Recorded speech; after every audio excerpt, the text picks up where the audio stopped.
Class 10th subject maths chapter 5 समांतर श्रेणियां arithmetic progression के महत्वपूर्ण तथ्य एवं सूत्र देखते हैं। फर्स्ट है, संख्याओं की किसी सूची की प्रत्येक संख्या उस सूची का एक पद कहलाता है। सेकंड, एक समांतर श्रेणी एपी संख्याओं की एक ऐसी सूची होती है जिसमें प्रत्येक पद मतलब प्रथम पद के अतिरिक्त अपने से ठीक पहले पद में एक निश्चित संख्या डी जोड़ने पर प्राप्त होता है। थर्ड, समांतर श्रेणी के दो क्रमागत पदों का अंतर एक निश्चित संख्या होती है जिसे उस श्रेणी का सार्वंतर कॉमन डिफरेंस कहते हैं। इसे डी से व्यक्त करते हैं।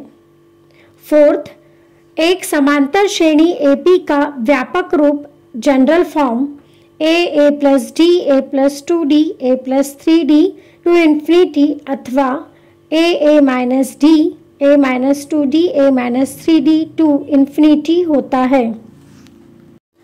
फिफ्थ, संख्याओं की दी हुई सूची एपी होती है यदि अंतरों a2 minus a1 a3 minus a2 a4 minus a3 से अनंत तक से एक ही मान प्राप्त हो, अर्थात k के विभिन्न मानों के लिए a के प्लस 1 माइनस a के एक ही हो। 6, प्रथम पद a एवं सार्वंतर d वाली समांतर श्रेणी AP का nवां पद व्यापक पद an अथवा tn अथवा l निम्नलिखित सूत्र के द्वारा प्राप्त होता है। tn equal l equal an equal a plus n minus 1 into D. 7, किसी AP के प्रथम n पदों का योग s सूत्र s equal n by 2 into 2a plus n minus 1 into D से प्राप्त होता है। 8, यदि एक परिमित AP का अंतिम पद मान लीजिए nवां पद l हो तो इस AP के सभी पदों का योग s सूत्र s equal n by 2 into a plus l से प्राप्त होता है।